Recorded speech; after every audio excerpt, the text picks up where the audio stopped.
हरे कृष्ण। ग्रंथराज श्रीमद् भागवतम की जय। श्रील प्रभुपाद की जय। नारायणं नमस्कृत्यं नरं चैव नरोत्तमं देवीं सरस्वतीं व्यासं ततो जयमुदीरयेत्। नष्टप्रायेषु अभद्रेषु नित्यं भागवत सेवया भगवती उत्तम श्लोके भक्तिर्भवति नैष्टिकी। श्रीन्मतं सकथा कृष्ण पुण्य श्रवण कीर्तन हृद्यन्तस्थो हि अभद्राणि विधुनोति सुहृद सताम्। जय ग्रंथराज श्रीमद् भागवतम की जय। श्रील प्रभुपाद की जय। नमो विष्णुपादाय कृष्णपृष्ठाय भूतले श्रीमते भक्तिवेदांत स्वामिन् इति नामिने। नमस्ते सरस्वती देवे गौरवाणी प्रचारिणे निर्विशेष शून्यवादी पाश्चात्य देशतारिणे। जय श्रील प्रभुपाद की जय। श्रीमद् भागवतम कथा रूप अध्याय 139। सुभद्रा का अपहरण और भगवान श्री कृष्ण की श्रुतदेव और बहुलाश्व से भेंट। 10वां स्कंद। एक समय तीर्थाटन करते हुए अर्जुन प्रभास क्षेत्र पहुँचे।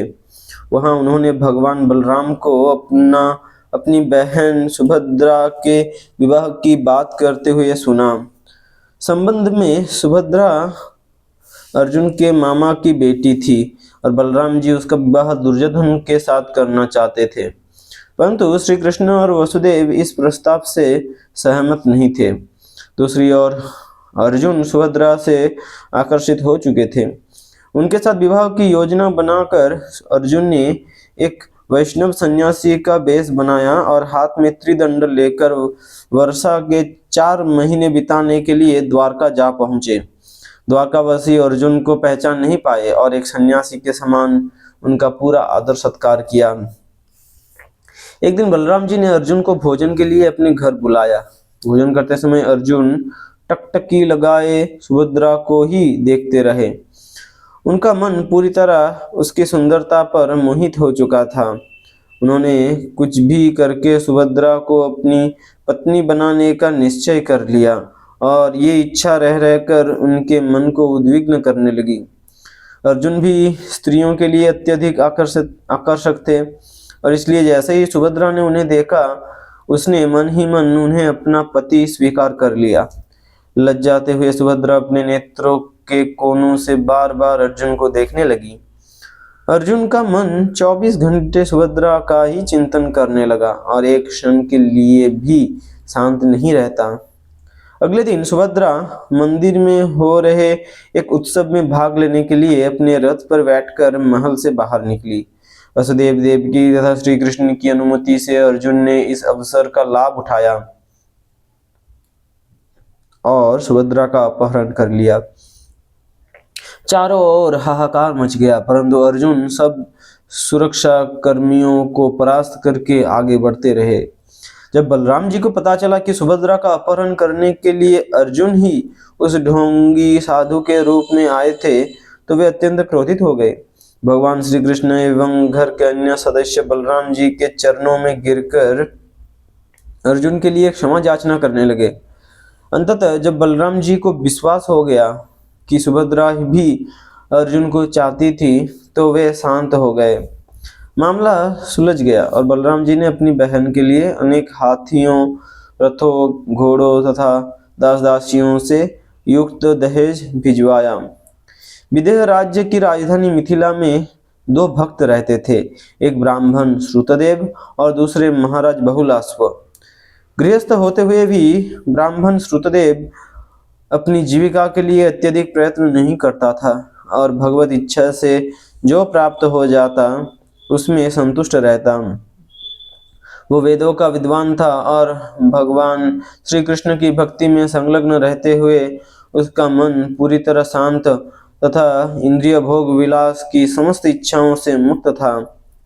इसी प्रकार उस देश के राजा बहुलाश्व भी भगवान के महान भक्त थे और निजी सुख के लिए अपने देश की सीमाओं को बढ़ाने की उनकी कोई इच्छा नहीं थी।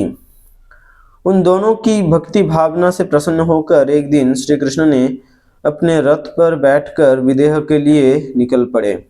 उनके साथ नारद, व्यास, परशुराम, बृहस्पति, अत्रि, कण्व, मैत्रेय और सुखदेव गोस्वामी सहित अनेक ऋषि थे।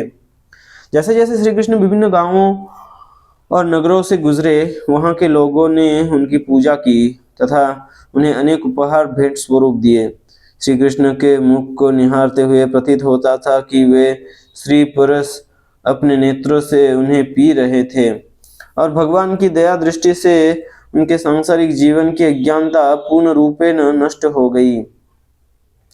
कुछ स्थानों पर वेश बदलकर देवता भी आए और उनके द्वारा की गई भगवान की स्तुतियों से चारों दिशाएं पवित्र हो गई। अंततः जब भगवान विदेह पहुंचे तो उनके आगमन का समाचार सुनकर वहां के निवासी अपने हाथों में उपहार लिए उनका स्वागत करने आए। ऋषियों के साथ श्री कृष्ण का दर्शन करके उन लोगों के हृदय और मुख दिव्य आनंद से भरकर खिल उठे। जब महाराज बहुलास्व और श्रुतदेव को पता चला कि श्री कृष्ण केवल उनसे मिलने के लिए इतनी दूर आए हैं, तो वे उनके चरण कमलों पर गिर पड़े। हाथ जोड़कर उन्होंने श्री कृष्ण एवं ऋषियों को अपने घर आने का निमंत्रण किया और उन दोनों को प्रसन्न करने के लिए भगवान ने दोनों आमंत्रण स्वीकार कर लिए। एक ही साथ दोनों भक्तों के घर जाने के लिए भगवान श्री कृष्ण ने अपना विस्तार किया, परंतु उन दोनों को यही लग रहा था कि भगवान केवल उनके घर आए हैं। महाराज जनक के वंशज बहुलास्व ने जब भगवान श्री कृष्ण एवं उन ऋषियों को अपने घर आया देखा तो उनका हृदय आश्चर्य तथा कृतज्ञता से भर उठा। अपने अतिथियों की यथासंभव सेवा करने की इच्छा से राजा ने उन सबको सुखद आसन पर बैठाया और प्रेम पूर्वक उनके चरण धोए। उस चरणामृत को अपने एवं अपने परिजनों के सिर पर छिड़कते हुए आनंद में भाव विभोर बहुलास्व की आंखें आंसुओं से भर उठी। तत्पश्चात राजा ने भगवान एवं ऋषियों को चंदन का लेप लगाया, फूलों की मालाएं पहनाई तथा धूप दीप से उनकी आरती उतारी। तब उन्होंने अपने अतिथियों को गाय, भूमि, वस्त्र तथा आभूषण दान में दिए और अंत में उन्हें उत्कृष्ट भोजन करवाया। भरपेट भोजन करने के बाद जब वे सब आराम से बैठे थे तो उस समय बहुलास्व श्री कृष्ण के पास आए और उनके चरण को हाथों में पकड़कर अपनी गोद में रख लिया। भगवान के चरण कमल को दबाते हुए राजा ने मधुर वाणी में कहा, हे सर्वशक्तिमान प्रभु, आप समस्त प्राणियों की आत्मा है और उनके कार्यों के साक्षी है। हम सतत आपके चरण कमलों पर ध्यान करते हैं और कृपावश आज आपने हमें अपने दर्शनों से धन्य किया है। एक समय आपने कहा था, न अनंत देव, न लक्ष्मी देवी और न ही ब्रह्मा जी मुझे उतने प्रिय है जितना कि मेरा अनन्य भक्त।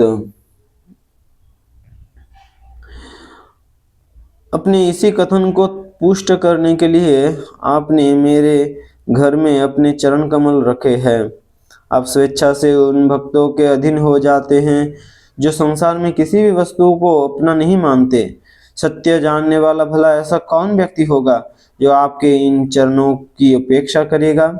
कृपया इन ऋषिगणों के साथ कुछ समय मेरे घर में बिताकर निमि वंश को अपने चरण कमलों की धूल से पावन करें। मिथिला निवासियों पर कृपा करने के लिए भगवान श्री कृष्ण कुछ दिन वहां रहने के लिए सहमत हो गए। इसी दौरान ब्राह्मण श्रुतदेव ने भी श्री कृष्ण एवं ऋषियों का राजा के समान पूरे उत्साह से स्वागत किया। निर्धन होने के कारण श्रुतदेव के पास कुछ घास के आसन, लकड़ी के पाट और चटाइयाँ थी। उसने अपने अतिथियों को यथासंभव आरामदायक आसन देने का प्रयास किया। आनंद से विभोर होकर श्रुतदेव अपने ऊपरी वस्त्र को हवा में लहराते हुए नाचने लगा। तब श्रुतदेव और उसकी पत्नी ने अपने अतिथियों के चरण धोए और चरणामृत अपने सिरों पर छिड़का। दिव्य सुख की अनुभूति दिव्य सुख की अनुभूति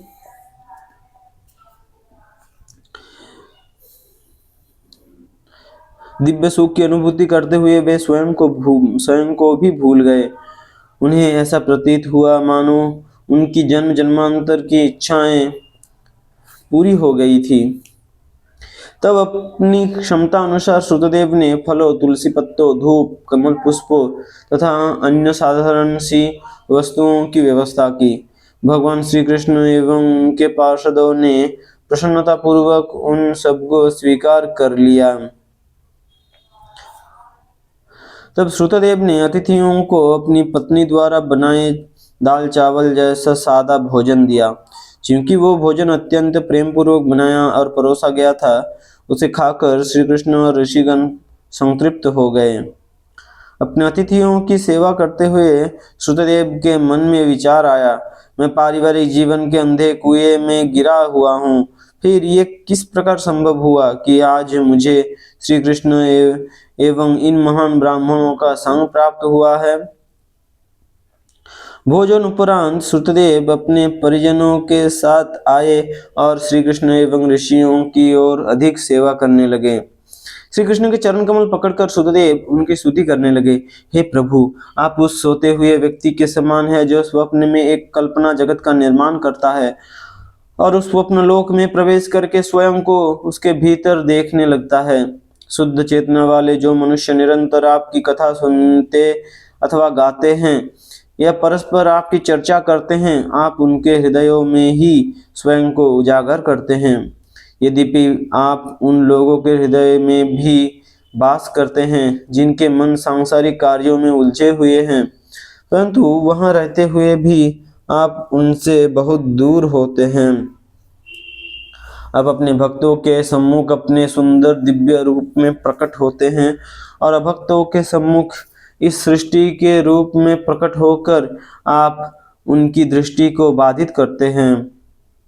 हे भगवान, आप परमेश्वर परमात्मा हैं और हम आपके सेवक हैं। हम किस प्रकार आपकी सेवा कर सकते हैं? श्रुतदेव की स्तुतियों से अति प्रसन्न होकर भगवान ने उसका हाथ पकड़ लिया और बोले, हे विप्र, ये सब ऋषिगण केवल तुम्हें आशीर्वाद देने के लिए ही यहाँ आए हैं। मेरे प्रतिनिधि के रूप में वे संपूर्ण विश्व के कल्याणार्थ भ्रमण करते रहते हैं। देवताओं की पूजा करने तथा तीर्थ स्थानों की यात्रा करने से व्यक्ति धीरे धीरे शुद्ध होता है, परंतु किसी शुद्ध भक्त की दृष्टि पड़ने मात्र से मनुष्य तत्क्षण वह लाभ प्राप्त कर सकता है। ब्राह्मण परिवार में जन्म लेना निश्चित ही अत्यंत सौभाग्य की बात है, और यदि वह ब्राह्मण ज्ञान और तपस्या का पालन करता है तो वह और अधिक योग्य बन जाता है। परंतु वह ब्राह्मण सर्वश्रेष्ठ है जिसने मेरे प्रति प्रेम और भक्ति जागृत कर ली है। जिस प्रकार समस्त देवता मेरे अंदर निवास करते हैं, उसी प्रकार विद्वान ब्राह्मण के हृदय में समस्त वेद निवास करते हैं। इस सत्य से अनजान मूर्ख लोग एक और ऐसे विद्वान ब्राह्मणों इस सत्य से अनजान मूर्ख लोग एक और ऐसे विद्वान ब्राह्मणों की उपेक्षा करते हैं और दूसरी ओर मेरी मूर्ति की पूजा करके स्वयं को अध्यात्म में बढ़ा चढ़ा मानने लगते हैं। इसलिए तुम्हारी जितनी श्रद्धा मुझ में है, उतनी ही श्रद्धा के साथ तुम इन ऋषियों की पूजा करो। ऐसा करके तुम प्रत्यक्ष मेरी ही पूजा करोगे। परंतु यदि कोई मेरे भक्तों की पूजा किए बिना मेरी पूजा करने का प्रयास करता है, तो चाहे उसकी भेंट कितनी भी मूल्यवान क्यों ना हो, मैं उसे स्वीकार नहीं करता। इन निर्देशों को प्राप्त करके श्रुतदेव ने पूरे हृदय से ऋषियों सहित भगवान श्री कृष्ण की पूजा की और वहां महाराज बहुलास्व ने भी वैसा ही किया। इस प्रकार श्रुतदेव और राजा दोनों को ये शरीर त्यागने के पश्चात वैकुंठ की प्राप्ति हुई। इन दोनों भक्तों के पास कुछ दिन बिताकर भगवान श्री कृष्ण द्वारका लौट आए। हरे कृष्ण।